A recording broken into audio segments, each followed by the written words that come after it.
On May 7, 2025, the terrorists who murdered 26 innocent people in Pahalgam after questioning their religion were sleeping peacefully in their hideouts on Pakistani soil, but they had no idea that this night would prove to be their last. Between 1:05 and 1:30 a.m., a simultaneous attack was launched on terrorist hideouts in Sialkot, Muridka, and Bahawalpur in Pakistan, as well as Muzaffarabad, Kotli, and Bhimber in PoK.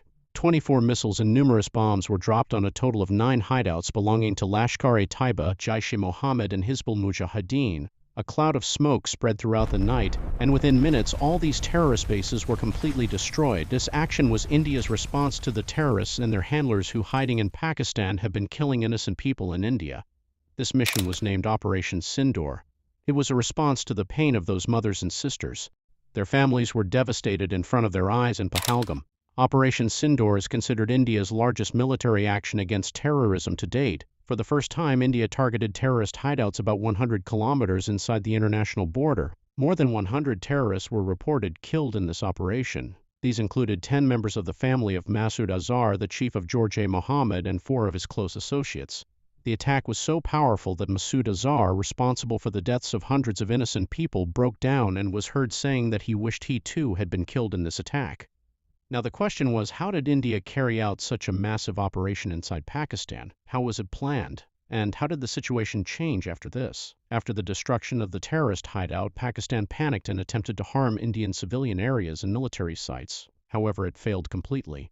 In response, the Indian Armed Forces launched a strong offensive against 11 Pakistani air bases. This inflicted heavy losses on Pakistan and forced its retreat. The 4 terrorists who carried out the Pahalgam attack fled into the jungles after the attack. However, India clearly stated that those responsible for this attack and those who conspired against it will be punished more severely than they imagined. India also clarified that this was a highly precise and joint military operation targeting 9 major terror camps in Pakistan and Pakistan-occupied Jammu and Kashmir. Its sole purpose was to provide justice to the victims of the Pahalgam attack. Following the attack, Pakistan deployed drones in the dark of night. However, the Indian Army took immediate action and destroyed approximately 50 music drones mid-air. Along with this, the countrymen were assured that no attack on the motherland would be allowed to succeed. Meanwhile, Pakistan's air defense radars and defense systems stationed in Lahore were also completely neutralized by the Indian forces' operations. This entire story begins on April 22, 2025, when 5 to 6 terrorists from the Pakistani terrorist organization Lashkar-e-Taiba, a front group of the TRF, completely terrorized the Baisaran Valley of Pahalgam. The terrorists stopped people present there, asked them about their religion, and as soon as someone identified himself as Hindu, he was shot.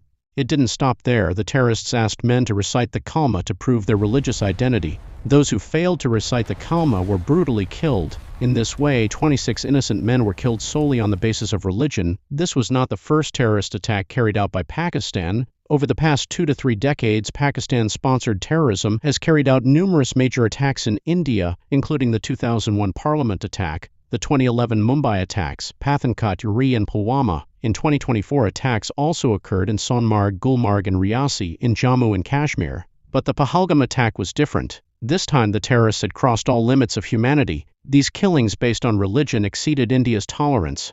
Meanwhile, Pakistan, as usual, resorted to its usual tactics. Sometimes it called the terrorists involved in the Pahalgam attack freedom fighters, and sometimes it blamed India itself. This time, the Indian government decided to take concrete action against Pakistan instead of merely exchanging statements. First, decisions were taken at the diplomatic level that had never been made before. India suspended the Indus Water Treaty. Approximately 80% of Pakistan's arable land depends on the waters of the Indus River and its tributaries, which are considered its lifeline.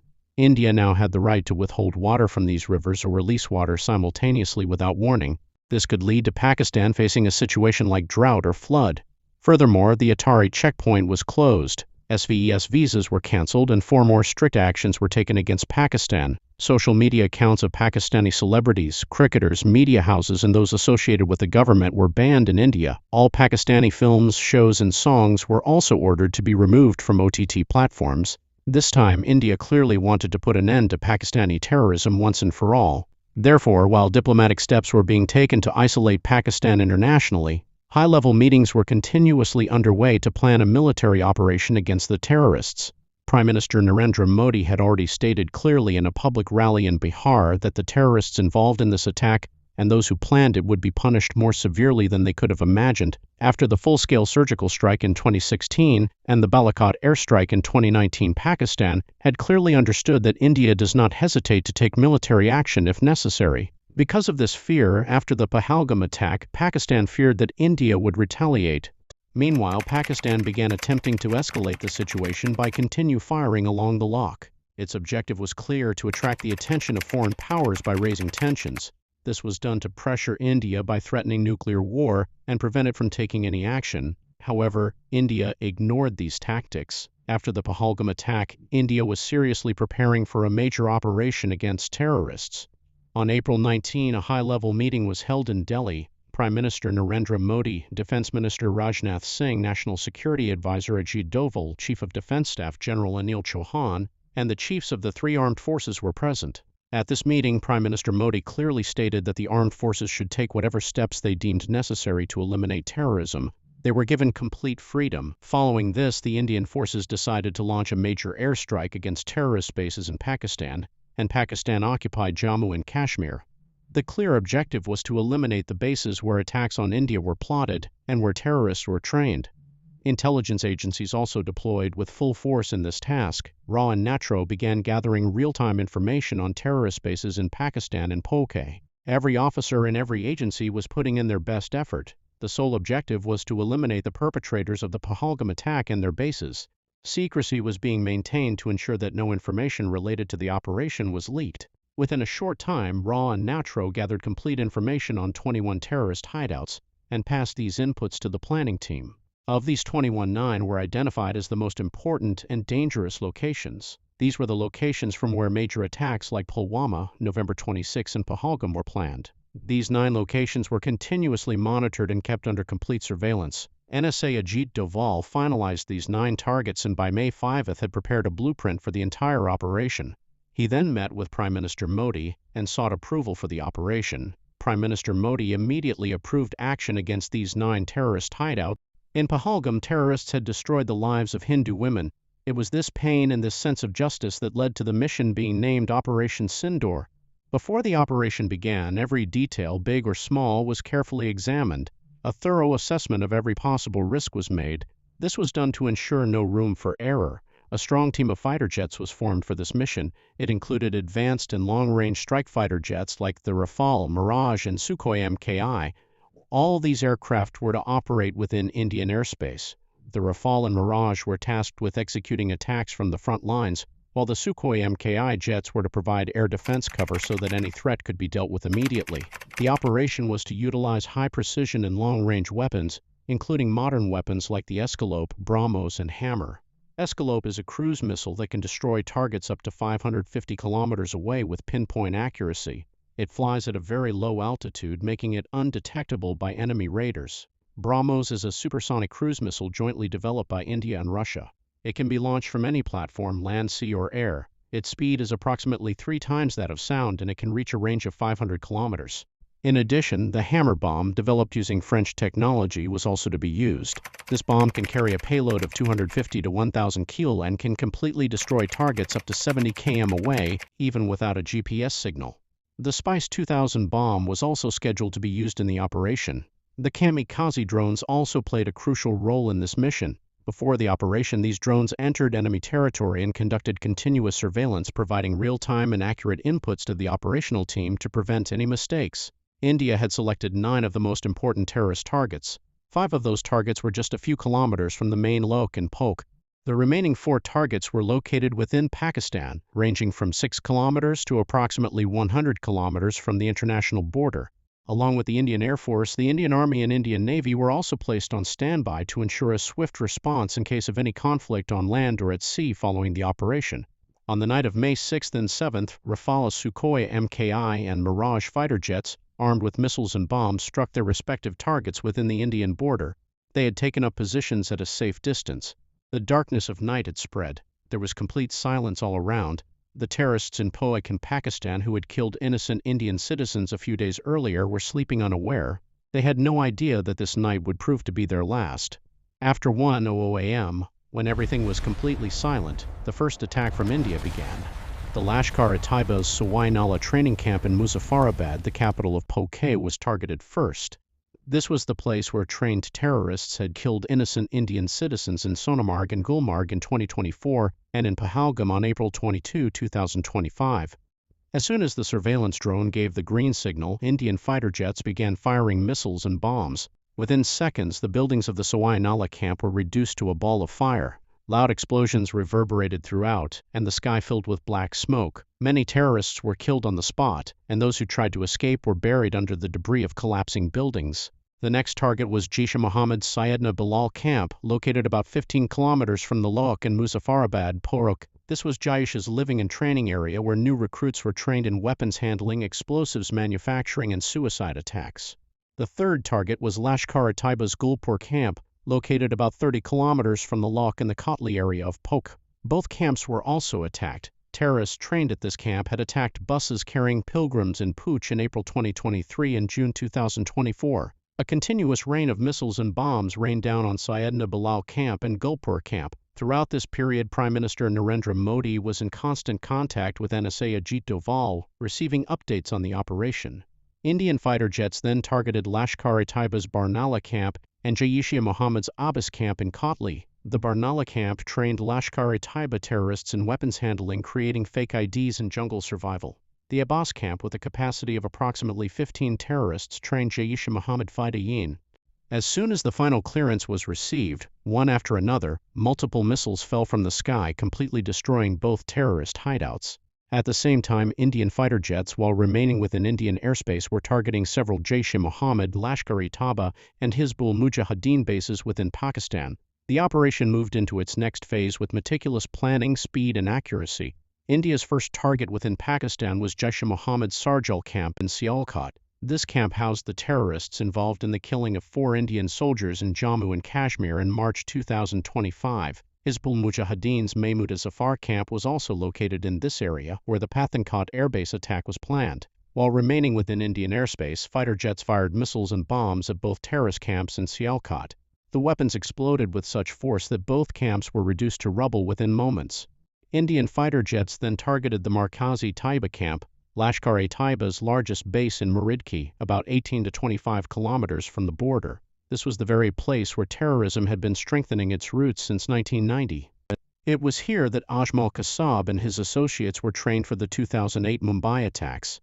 Conspirators like David Headley and Tahawar Rana were also trained there. When the exact coordinates of this camp were revealed, the anger and pain that had been simmering within the soldiers involved in the operation intensified.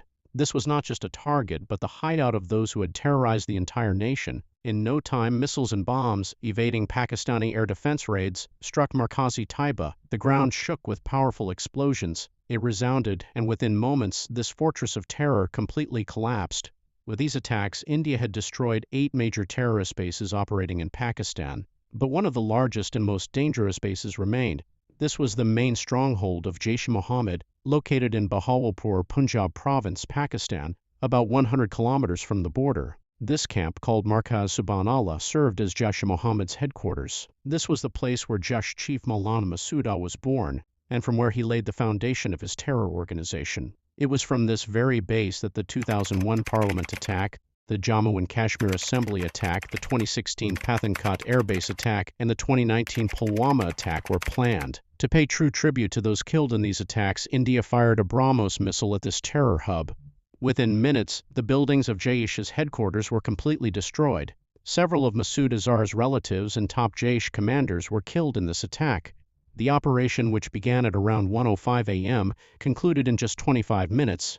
9 major terrorist hideouts were completely destroyed, and over 100 terrorists were killed. Abdul Rauf Azhar, Masood Azhar's brother and mastermind of the Indian Airlines Flight 814 hijacking, was also killed in the operation. His 2 brothers-in-law, senior Jaish commanders Mohammad Yusuf Azhar and Hafiz Mohammad Jamil, were also killed in the attack. 2 senior Lashkar-e-Taiba commanders, Khalid and Mudassar Qadian Khas, were also killed. The impact of India's Operation Sindoor was so profound that Masood Azhar was completely shattered. 10 of his relatives and 4 close associates were killed in the attack. The situation became so severe that he even expressed his wish that he had been killed along with them. A significant point in this entire incident was that about 3 hours before India's operation, the Pakistani Air Force posted a post mocking India on the social media platform X.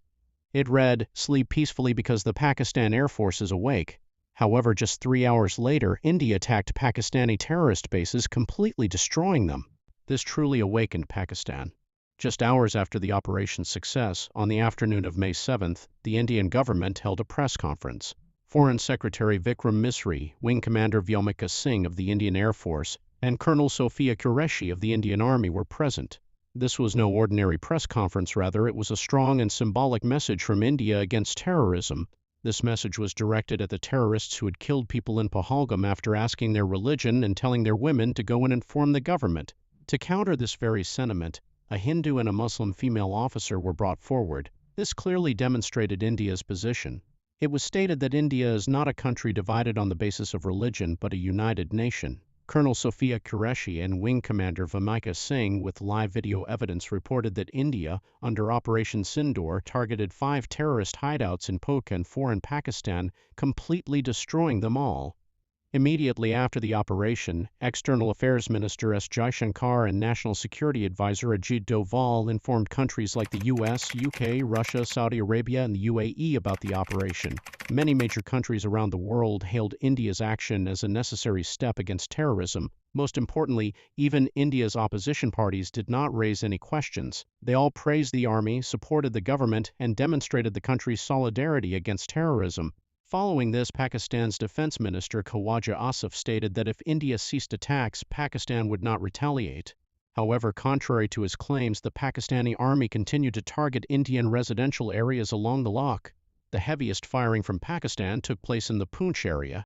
This firing resulted in the deaths of 12 innocent people, including 4 young children. Lance Naik Dinesh Kumar of the Indian Army was also martyred in the same attack. Pakistan did not stop there, it also attempted a major military attack against India. Between the nights of May 7th and 8th, Pakistan attempted to target Indian military installations, civilian areas, and religious sites in approximately 15 cities across Jammu and Kashmir, Punjab, and Gujarat with drones and missiles. However, India had already understood Pakistan's intentions and was fully alert. As soon as these drones and missiles entered Indian airspace, India's robust multi-layered air defense system destroyed them mid-air. This Pakistani plot was completely foiled.